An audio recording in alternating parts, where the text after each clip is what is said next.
I think a lot of us worry that while we're in the midst of an addiction and struggling with relapses and kind of sinning and making mistakes and stuff, that God is not going to want to help us. That He will be angry with us, disappointed in us, just as most people around us might be when they hear that we're struggling. Hopefully, you've had a better experience with people who are around you, who are supposed to be your biggest supports, that they are being supportive, that they are loving and helping you and guiding you, and not just kind of hiding it or ignoring it or shaming you and judging you for the struggle you've had. But in the essence of God helping us, the last couple of days kind of I've encouraged you to seek out His help, seek out and pray and meditate and try to get His input into your daily plans and into your recovery plans. And I hope you know that God is wanting to help you, that there is a constant flow of inspiration and revelation that He will give you and He will guide you with. He is trying to help you in every way possible. He made a plan, and this is part of the plan, that you are going to struggle with these things. Now, did He make you kind of look at certain things or make you sin? No, but He did give you weakness. And that weakness does lend itself to these problems and these issues, these addictions, and He has made a way for you to overcome that weakness, a way for you to kind of move forward. And so this idea of seeking revelation, seeking inspiration daily can happen at any point. I'm a firm believer that at any point that we are seeking His support, that we are seeking His revelation, I mean, He is there constantly trying to reach for us, call to us, have us come to Him, and He will show us the way.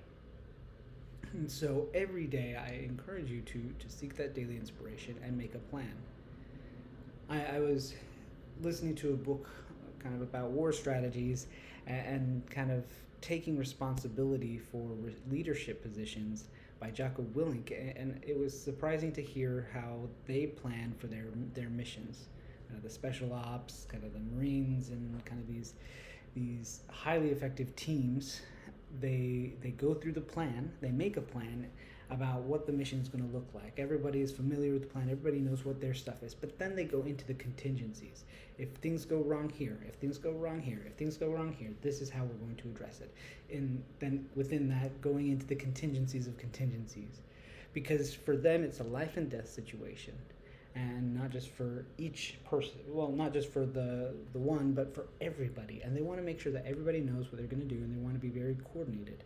And so having a plan and being prepared for anything that could happen within reason. I mean, we can kind of extrapolate and think throughout hundreds of millions of things, but kind of going through what is probably most likely going to happen and how can we prepare for those problems, those issues.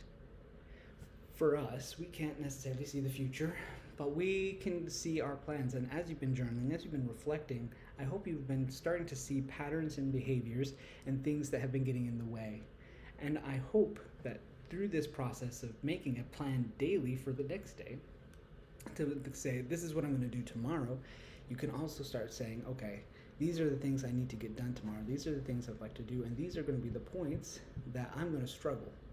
Seeking that revelation that God can show you, hey, be aware of here. And you can kind of come up with those contingency plans of how am I going to respond in these different situations. You're not going to be perfect, and it takes a certain level of discipline, and it takes a certain level of conscientiousness, which, again, I hope you've been developing as you've been becoming more and more aware every day and reflecting on your days. That as you develop this skill, you can make better plans and guide those plans by that vision and that goal.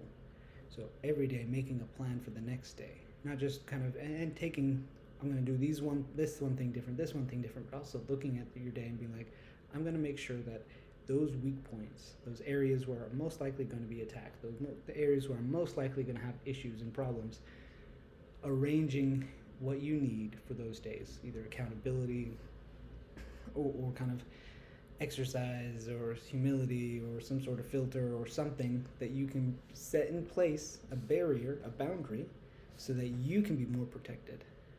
I encourage you, starting today, moving forward, look to the future, look to the next day with prayerful meditation, seeking out what can I control, what can I not control, how can I prepare for these contingencies, things that are going to happen or possibly going to happen.